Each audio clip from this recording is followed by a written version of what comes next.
Hermam TV.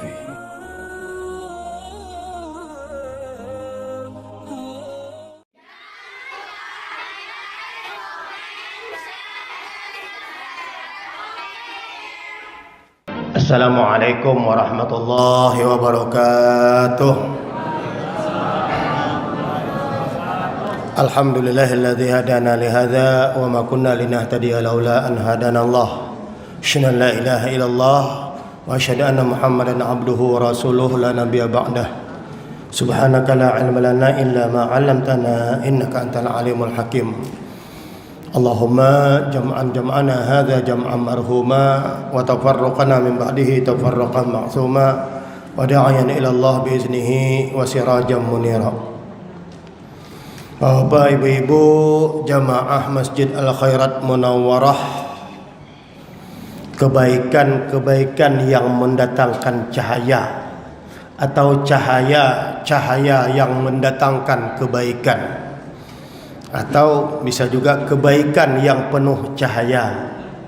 Yang penting Al-Khairat itu baik, Al-Munawwar itu berasal dari kata nur, munawwir, yang menerangi. Jamaah rahimakumullah, sesuai dengan namanya, dan insyaallah kita jamaah yang di dalamnya ada di sana, amin ya rabbal alamin.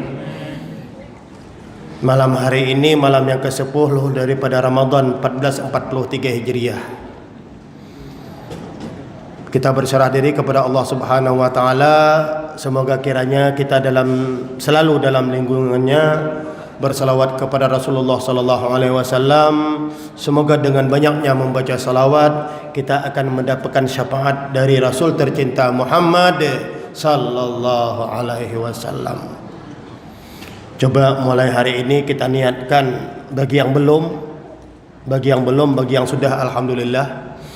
Bagi yang belum, coba kita niatkan selesai daripada salat itu minimal 20 kali atau 30 kali salawat dalam hati, sehingga dalam satu hari satu malam itu minimal kita baca 150 kali salawat.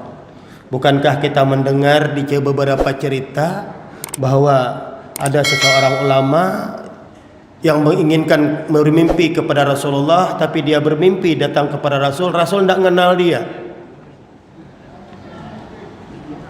Rasul tidak mengenal dia. Setelah mendapatkan hidayah dari Allah bahwa kita kurang kenal hambanya, kurang kenal umatnya, kurang kenal dengan Rasul kurang kenal dengan umatnya, akibat kita yang tidak memperkenalkan diri kepada Rasul. Salah satu di antara cara memperkenalkan diri, cara mendekatkan diri kepada Rasul adalah dengan memperbanyak salawat kepada baginda Rasulullah Muhammad sallallahu alaihi wasallam. Kalau satu hadis lagi ada menceritakan terkait dengan salawat itu dalam bahasa Indonesianya, saya lupa dalam teks Arabnya.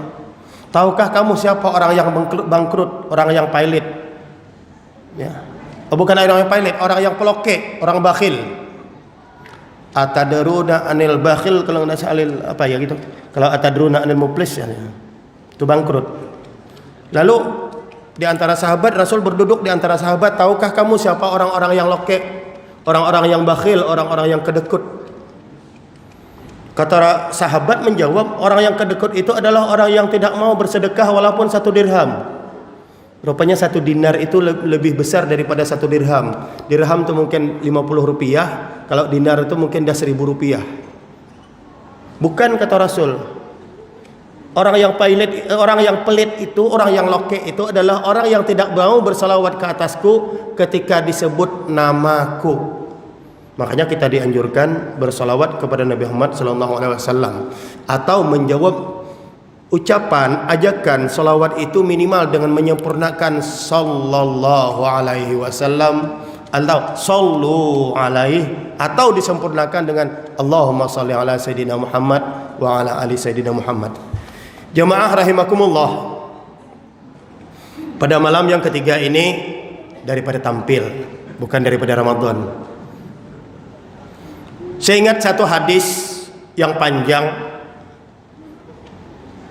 Hadis itu tergolong dalam hadis qudsi karena diajarkan oleh Allah Subhanahu wa taala langsung dengan malaikat.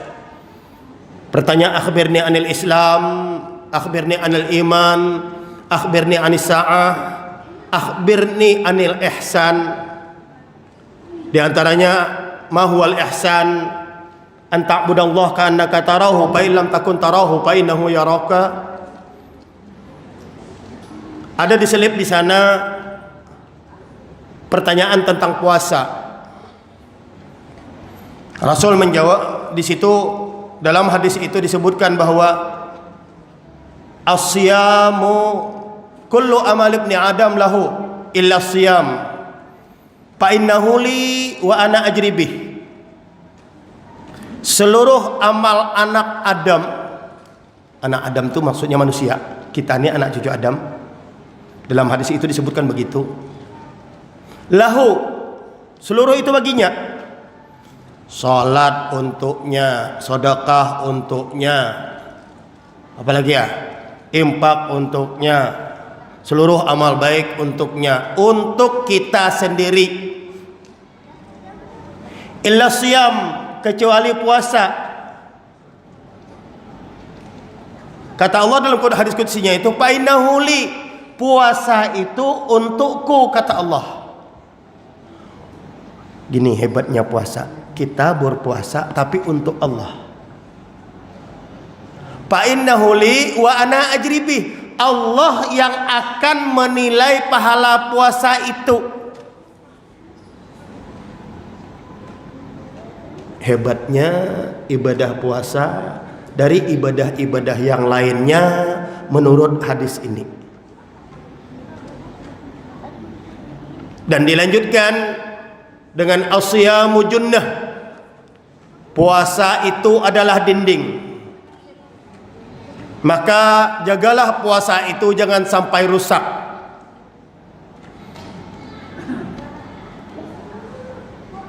Rasul dalam hadis ini tidak menyebutkan jagalah puasa itu jangan sampai batal, enggak.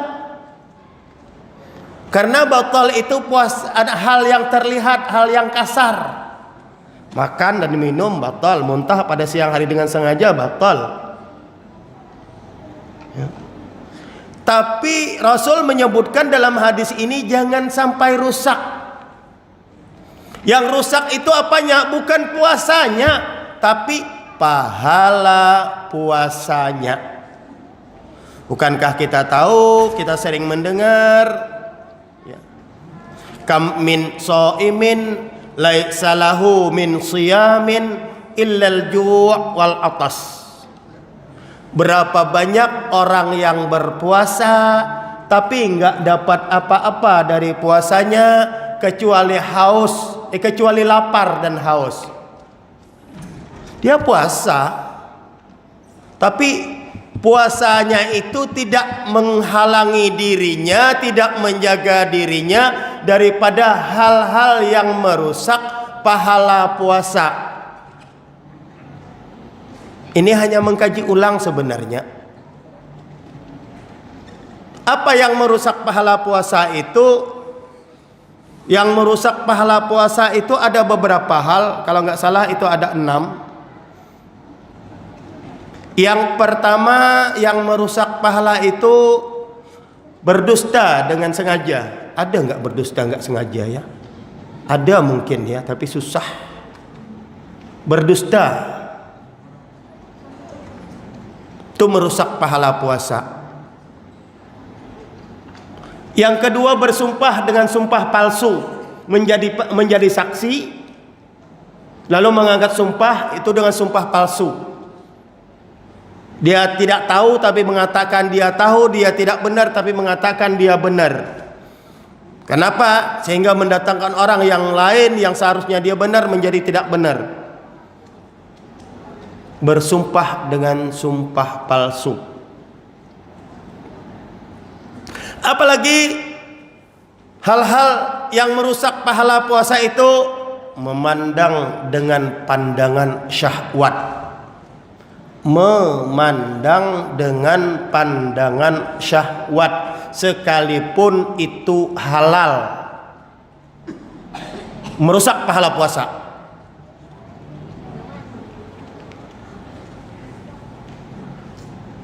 Bapak dan Ibu hadirin rahimakumullah, ya, hal-hal seperti ini sering terjadi dalam kehidupan kita.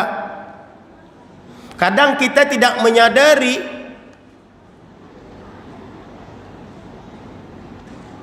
marah termasuk hal-hal yang merusak pahala puasa. Maka dalam hadis itu disebutkan, apabila seseorang datang kepadamu dengan marah, mungkin karena emosional di luarnya ke sana, datang kepada kita langsung bla bla bla bla bla bla bla bla bla, faqul inni shaimun, katakan kepada orang itu, saya sedang puasa. Faqul inni shaimun, katakanlah inni shaimun, saya sedang puasa. Maka dengan demikian mudah-mudahan pahala puasa kita terjaga daripada hal-hal yang merusak pahala puasa tersebut. Malam ini sedikit gado-gado. Informasi terbaru yang ingin saya sampaikan, yang mungkin Bapak dan Ibu telah membaca juga di media, terkait dengan perkembangan rukun Islam yang kelima, yakni haji ke Baitullah. Sebentar kita dapat berita bahwa insya Allah tahun 2022 ini kita dapat kuota 1 juta. Rupanya bukan kuota kita 1 juta itu, kuota internasional. Jadi haji itu yang biasa itu 3 juta, tahun ini hanya 1 juta untuk seluruh dunia. Tadi siang saya dialog ngobrol dengan Kabid Haji. Saya tanya itu berapa persen? 46% kalau persentase. Sekitar 45%. Lalu untuk Riau berapa? Bisa 5 kloter diperkirakan. Kalau 5 kloter, 5 kali 4 20. Berarti 2000 Pak ya. Untuk Riau. Biasanya kan 12 kloter tuh. Ya. Biasanya 12 kloter. Nah, dengan demikian kita mengharapkan lagi, karena ada beberapa negara tahun ini yang tidak dibenarkan untuk berangkat ke menunaikan ibadah haji. Nah, diharapkan kota ini bisa menyebar ke negara-negara seperti kita. Itu lagi yang kita harapkan. Dengan demikian maka dapat tambahan. Ada lagi hal yang sedikit agak kurang menggembirakan. Sejalan dengan pengumuman 1 juta itu, Saudi Arabia membatasi umur maksimal 65 tahun. Berusia pada waktu bulan haji nanti 65 tahun terpaksa ditunda. Artinya kami diskusi tadi, kira-kira kalau begitu 64 tahun 10 bulan lah lesnya. Jadi 64 tahun 10 bulan. Kalau yang normal biasa kita itu kan yang 60 ke atas itu nanti dapat skala prioritas, bahkan dapat pendampingan. Kalau dia sendiri bisa narik keluarganya yang sudah nyetor lebih daripada 3 tahun, itu bisa diambil. Nah, sekarang malahan terbalik. Tahun ini yang umur dibatasi maksimal terhitung saat berangkat itu sudah 65, nggak bisa. Ini mudah-mudahan yang demikian Allah Subhanahu wa taala memberikan petunjuk kepada kita, sehingga ada lagi perubahan regulasi, perubahan peraturan, sehingga dengan demikian maka keinginan keluarga kita untuk berangkat menunaikan ibadah haji pada tahun ini akan lebih terakomodir, akan lebih dapat difasilitasi, sehingga tertundanya sudah mulai 2020 21 ya, 2 tahun. Ini tahun ketiga, mudah-mudahan dapat menjadi penawar untuk kita umat Islam, termasuk diantaranya kita di Riau. Cerita-cerita lagi terkait dengan embarkasi ini masih ada pilihan. Saya hanya menyampaikan awal, mungkin nanti Bapak dan Ibu yang telah lengkap suntiknya dengan booster, dengan meningitisnya, ya, ini masih ada 2 opsi. Ada kemungkinan 1 embarkasi, ada kemungkinan pecah menjadi 3 embarkasi. Embarkasi Sumatera, embarkasi Jawa, dan embarkasi Timur Makassar Ujung Pandang. Artinya itu kembali ke zaman-zaman di tahun 2000-an ke bawah ya. Tahun 2000-an ke bawah. Embarkasi kita Medan. Atau mungkin untuk Sumatera bisa saja embarkasi kita di Batam. Karena kalau Medan kan lebih jauh dia ya. Ya, lebih jauh ke timur dia daripada ke barat. Baratnya itu Batam sebenarnya yang dekat itu. Dan yang di tengah-tengah itu Batam sebenarnya. Ya. Ini kemungkinan untuk memenuhi kuota yang 5 kloter di Riau ini. Ya. Kami dari Kementerian Agama, dari pihak haji ini sudah melaksanakan pelaksanaan persiapan-persiapan terkait dengan pelaksanaan ibadah haji tahun 2022 ini nanti insyaallah. Semoga kiranya Allah Subhanahu wa taala memberikan rahmat dan perlindungannya kepada kita semuanya, dan jamaah kita, masyarakat kita yang akan menunaikan ibadah haji pada tahun ini diberikan kesehatan, diberikan kekuatan sehingga dapat menunaikan ibadah haji dengan baik. Amin ya rabbal alamin. Billahi taufiq wal hidayah wa biridha wal inayah. Wallahu muwaffiq ila aqwamit thariq. Subhanakallahumma wa bihamdika asyhadu an la ilaha illa anta astaghfiruka wa atubu ilaik. Wassalamu alaikum warahmatullahi wabarakatuh.